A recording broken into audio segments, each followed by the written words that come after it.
로마서 1장 1절 말씀입니다. 로마서 1장 1절 말씀입니다.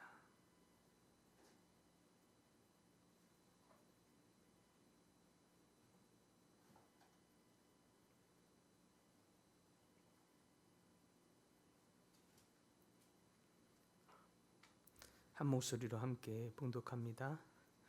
예수 그리스도의 종 바울은 사도로 부르심을 받아 하나님의 복음을 위하여 택정함을 입었으니 아멘. 네, 오늘부터 이제 사도행전을 마무리하고 새롭게 로마서를 시작하게 됩니다. 우리는 보통 누군가를 소개할 때 그의 직업이나 또는 지위 또 무슨 어떤 성과를 나타내었는지 등등을 이야기함으로 소개를 하게 되죠. 이분은 변호사다, 또 대학 교수다, 유명한 작가다 등등으로 소개를 하게 됩니다. 요즘은 SNS의 인터넷란에 자기 소개를 화려하게 이력이나 자격증 등등으로 많이 채워놓는 경우가 많이 있습니다. 오늘 본문에 바울은 자기를 소개하는 것을 보면 놀랍고도 감동적인 표현으로 소개를 시작합니다. 예수 그리스도의 종 바울은이라고 얘기하죠. 자기 자신을 마치 박사나 학자 내지는 교회 지도자가 아니라 예수의 종이라고 표현하고 있습니다. 이 한 문장 속에 바울의 정체성, 그리고 자신의 사명, 그리고 자신의 삶의 목적, 이러한 모든 것이 이 한 문장 속에 다 담겨 있습니다. 이것은 단순히 바울의 고백이 아니라 어쩌면 우리 모두가 붙들어야 할 삶의 고백이라고 할 수 있겠습니다. 그렇다면 바울이 오늘 자신을 소개하고 있는 이 고백 속에 우리에게 가르쳐주고 있는 이 예수의 종이라고 하는 이 말, 이 삶이 무엇을 의미하느냐, 오늘 이 말씀을 함께 묵상하고자 합니다. 첫째, 예수의 종이라고 하는 것, 이것은 우리에게 예수의 종, 그것은 오직 주인께 복종하는 삶, 이것을 우리에게 말해주고 있습니다. 주인께 복종하는 삶, 이것은 바울의 정체성이기도 했습니다. 그래서 자신은 가장 먼저 예수께 복종하는 사람입니다 라고 하는 고백으로 시작합니다. 헬라어로는 둘로스라고 표현하기도 하는데, 이 둘로스라고 하는 이 표현은 단순히 일만 하는 하인이라는 뜻만이 아닙니다. 절대적인 주인의 소유된 사람이라는 의미가 그 속에 담겨 있습니다. 즉, 그러니까 절대적으로 주인께 소유된 사람으로서 주인의 뜻에 복종하는 사람이라는 뜻이 그 속에 담겨 있습니다. 그러므로 바울은 자신은 절대적으로 주인이신 예수님께 소유된 사람으로서 주인의 뜻에 복종하는 삶을 사는 사람입니다 라고 하는 의미가 그 속에 담겨 있는 거죠. 그러므로 철저히 바울은 예수님의 소유된 삶을 살았으며 자신의 계획이나 자신의 뜻, 자신의 생각이 아니라 철저한 예수님의 뜻에 의한 삶을 살았던 사람입니다.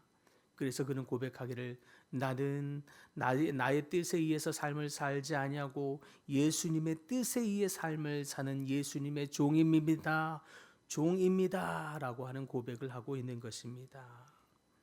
그렇기에 그는 어떤 상황에서도 나는 나의 삶이 내 것이 아닙니다, 나는 예수의 종, 나는 예수의 사람입니다 라고 말하고 있는 것입니다.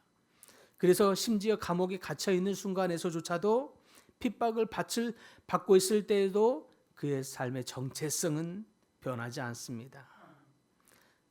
사랑하는 성도 여러분, 여러분의 정체성은 어디에 있습니까? 여러분은 누구의 종입니까? 여러분의 인생의 종은 누구입니까? 혹시 어떤 사람은 성공을 위해서 매달리고 있는 성공의 종, 어떤 사람은 돈을 위해서 쫓아가고 있는 돈의 종, 어떤 사람은 부귀 영화를 위해서 매달리고 쫓아가고 있는 종처럼 살고 있지는 않은지 모르겠습니다. 여러분 모두가 예수님의 종으로 살아갈 수 있기를 바랍니다.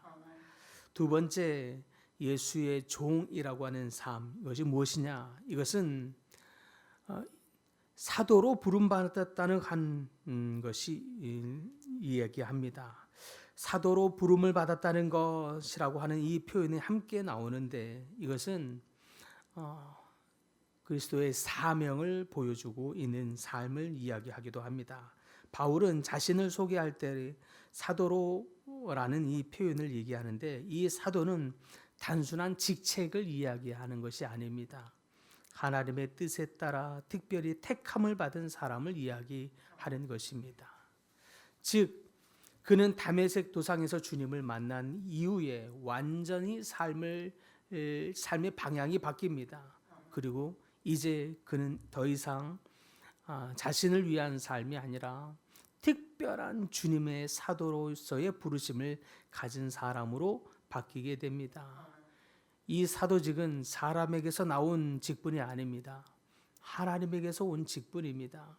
그래서 그는 이제 하나님에게서 온 직분을 따라 사는 삶을 살아가게 됩니다.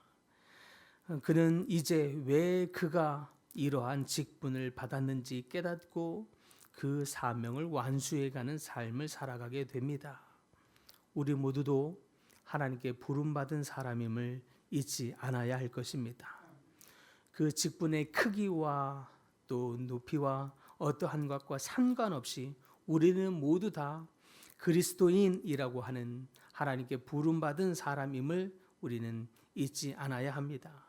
그리고 그 부르심에 맞는 삶을 살아야 할 줄 믿습니다.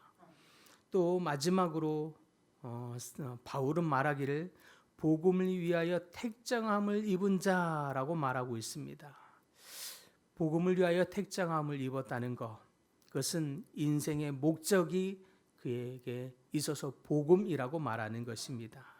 즉 그는 단순한 종으로서의 삶을 떠나서 사도로 부르심을 받은 삶을 살고 나아가 그의 삶의 목적은 복음에 있었다라고 말하고 있는 것입니다. 그의 인생의 목표와 이유는 오직 복음에 있었습니다. 바울은 복음을 전하기 위하여 고난도 기꺼이 감당하였습니다. 돌에 맞기를 수십 번 하였고 감옥에 갇히기도 여러 번 하였으며 배고픔과 추위를 견디기도 하였고 그런 속에서도 복음을 전하는 것을 쉬지 아니하였습니다. 복음은 그저 그가 한 메시지가 아니라 그가 존재하고 있는 이유라고도 할 수 있었습니다. 그래서 그는 이렇게 고백하기도 합니다. 내가 복음을 전하지 아니하면 나에게 화가 있을지어다라고 말할 정도였습니다. 그리하여 그는 복음을 전하는 일을 잠시 쉬지도 않았습니다. 그만큼 그의 삶의 목적은 오직 복음을 전하는 데 있었습니다. 여러분의 삶의 목적은 무엇입니까? 무엇을 위해서 아침에 일어나고 또 살아가고 있습니까? 여러분 가운데 복음을 전하는 것이 얼마나 삶의 큰 동기부여가 되고 있습니까? 아니면 한참 잊고 살다가 주일쯤 되면 기억나게 되는 건 그것쯤 한 일부분쯤 되지는 않은지 궁금합니다. 여러분의 삶의 목적이 복음에 있기를 소망합니다. 그러므로 바울은 이와 같이 오직 자신의 뜻이 아닌 하나님의 뜻을 위하여서 살아갔던 삶을 이렇게 보여주고 있습니다. 그리하여 그 뜻을 이루는 삶의 하나님의 도구로 쓰임받는 인생이 된 것입니다. 오늘 이 말씀을 되새기면서 우리는 우리 삶을 어떠한 모습으로 살아가고 있는지 되돌아보는 시간이 될 수 있기를 바랍니다. 그래서 이 아침에 기도할 때 우리는 나의 삶의 목적이 어디 있는가? 또 나는 내 뜻을 위해서 살아가고 있는가? 아니면 하나님의 뜻을 위해서 살아가고 있는가?